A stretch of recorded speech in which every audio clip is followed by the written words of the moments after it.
Hello， 大家好，欢迎回到星河百度。今天咱们聊的话题可能会颠覆你对成瘾的认知，无论你对什么成瘾，无论你的瘾有多大，或许都能从中得到一些启发。一般我们认为对某件事上瘾，一定是因为这件事能带来快感，这个说法没错，但也不完全对。事实上，很多成瘾者在重复成瘾行为的时候，已经感受不到快乐。但如果不重复成瘾行为，他们会非常痛苦。为什么会这样呢？这要从我自己说起。我上高3的时候学习一般，再加上任务重压力大，很快我染上了去网吧打游戏的习惯。因为只有在电脑上拿着枪突突敌人的时候，我才能让自己喘口气，才能感受到高中生活还有一丝乐趣。所以从一开始，我就是为了逃避学习的痛苦，才选择用游戏来麻痹自己。后来我上课想，吃饭想，睡觉还想，无时无刻不对游戏产生期望，这也导致任务更重，压力更大。学习的痛苦让我对游戏产生了更深的依赖和渴望，瘾也就形成了。即便打游戏已经没有了第一次那种快感，但如果不打，我就只能回到现实，承受学习的痛苦，想想就挺痛苦的。很多瘾都是这么形成的。试想一下，你每天上着朝九晚没点的班，每天扛着养家糊口的重担，工作和生活的压力把你挤压的没有一点空间，或许只有跑到厕所抽根烟，刷会儿手机，在夜深时打把游戏，喝点啤酒，才能带来片刻的愉悦感。因为只有在这些时候，你才是最放松的。不过在享受完多巴胺带来的快感之后，痛苦还在原地等着你，而且前后落差会让你觉得更痛苦。于是你一有机会就选择开溜，逃避虽可耻，但有用也有趣。在痛苦的驱使下，你对快乐上瘾了。这个快乐可能是烟瘾、酒瘾、性瘾、网瘾、手机瘾、游戏瘾、食物瘾等等。凡是能刺激大脑释放多巴胺带来快感的行为，都有成瘾的可能性。而且多巴胺的释放量越多，就越容易成瘾，一旦成瘾也越难戒掉。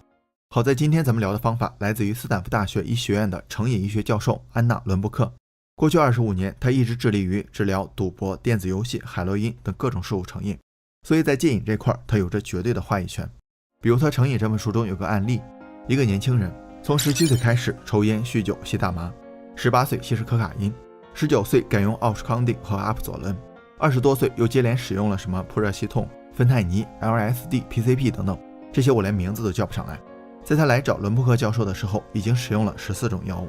所以跟他比起来，咱们那些瘾那都是小儿科了。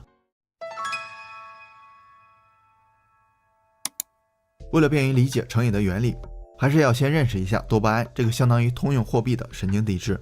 科学家一般用它来衡量某种体验致人成瘾的可能性。比如巧克力能让大脑中多巴胺的释放量提高 55%， 性行为能提高 100%， 尼古丁提高 150%， 一些毒品的主要成分苯丙胺能提高 1000%。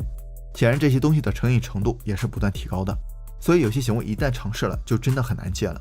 有的人可能觉得就尝试一次，自己意志力强，所以没问题，不存在的。因为戒瘾的痛苦也可以按照这个量级来评估。有人形容戒毒的感受就好像是浑身骨折之后还在不断的挪动身体，想想都头皮发麻，对吧？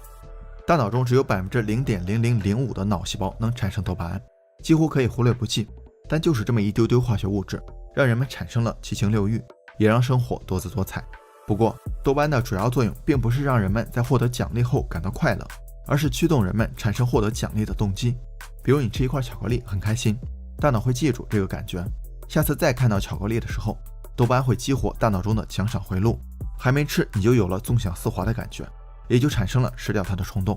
你看，多巴胺在快乐之前就被释放了，所以它不是给你带来快乐，而是让你对快乐产生渴望。但如果你不吃这块巧克力，渴望得不到满足，痛苦也就随之而来。科学家们发现，大脑中处理快乐的区域跟处理痛苦的区域是重叠的，这就像咱们大脑中有个天平，两端不放置任何东西的时候，天平处于平衡状态。当我们吃巧克力、打游戏、刷手机的时候，这个天平向快乐的一侧开始倾斜，倾斜的幅度越大，我们就越快乐。不过任何生命系统都有一种强大的自我调节机制，大脑会努力让天平保持平衡，就在另外一侧施加等量的压力。可以想象成一群痛苦精灵跑了过来，坐在另外一边。当快感体验慢慢消退，天平也就自然而然地向痛苦那一侧倾斜了。所以有时候刷了一上午手机会感到空虚，出去旅游回来会感到失落，就是这个原因。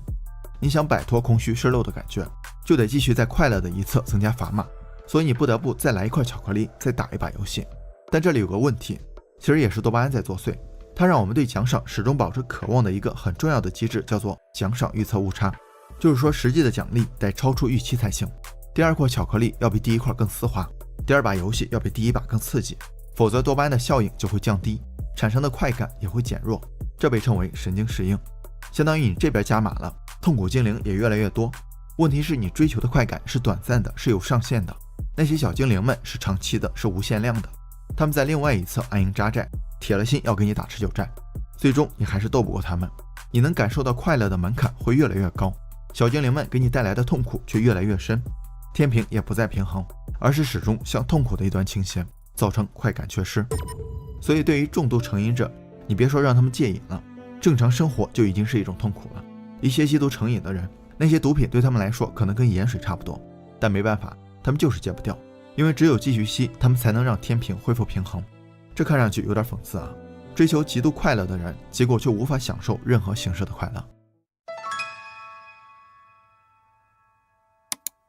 上瘾可能一次就够了，但戒瘾需要多久呢？1年、10年？我再说你可能都要骂骂咧咧关掉视频了。先别跑，事实上根据伦布克教授的临床经验，重置大脑奖赏回路所需的最短时间一般是1个月。咱们看着好像也不长，但真要让你1个月不刷手机、不打游戏、不抽烟、不喝酒，不干你最想干的事儿，你真能忍住吗？而且一个很大的问题是，这1个月我该干点什么让自己熬过去？你可能会想，能不能用低多巴胺的事儿代替高多巴胺的事儿？趁早打消这个念头，大脑没那么容易上当。我之前因为减肥，尝试用无糖可乐帮自己戒掉可乐，谁知道无糖可乐就像是钩子一样，让我对可乐更加渴望。结果可乐没戒掉，每天还多喝了1罐无糖可乐。结合书中的建议，我总结了3个方法，都是利用多巴胺的作用机制，让你高效的恢复天平的平衡，而且把戒断痛苦降到最低。1. 以痛治痛。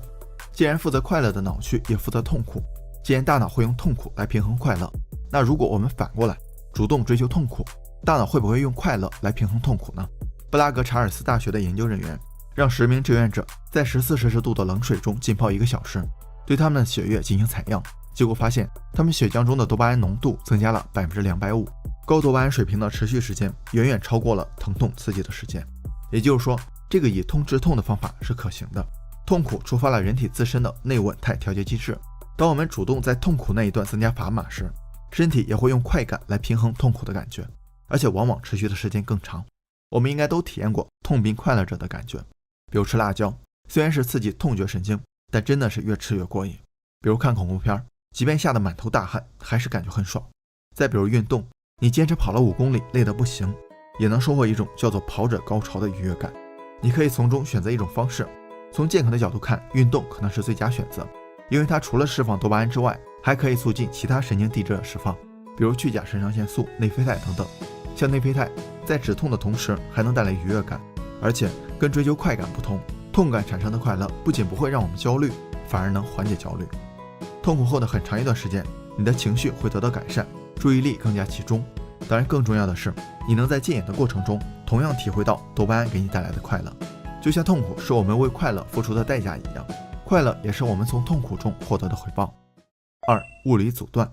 对某个事物或者行为成瘾之后，大脑会产生敏化反应，就是说你对跟成瘾物相关的东西特别敏感，他们会把你的瘾勾出来，让你重复成瘾行为。书中有个案例，一位性成瘾者本来戒瘾戒得好好的，第1天他在电视上看到裸体的女性，他忍了；第2天在手机上看到人体彩绘，他又忍了；到了第3天，他再也忍不住了，我的头快要裂开了，把原来已经扔掉的手艺机器又捡回来，疯狂输出。所以要想戒瘾戒得彻底，就必须把那些成瘾物以及跟成瘾物相关的所有东西一个不留通通甩掉。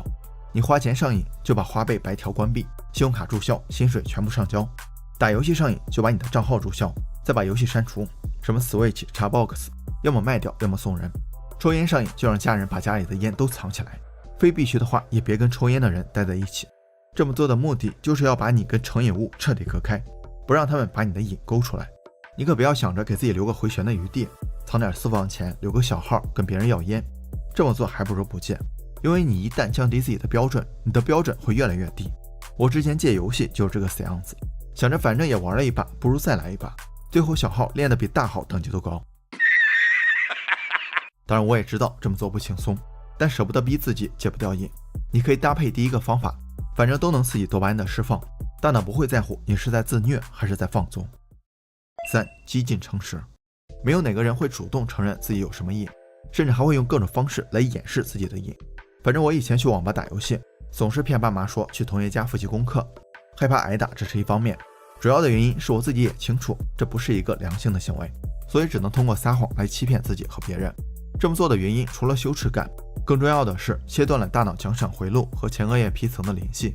成瘾时，大脑的奖赏回路会被激活，说谎又移植了前额叶皮层对奖赏回路的约束作用。前额叶皮质负责理性决策和未来规划，导致的结果就是大脑真的以为你没有成瘾，你只是放松一下消遣一下，更不需要戒瘾。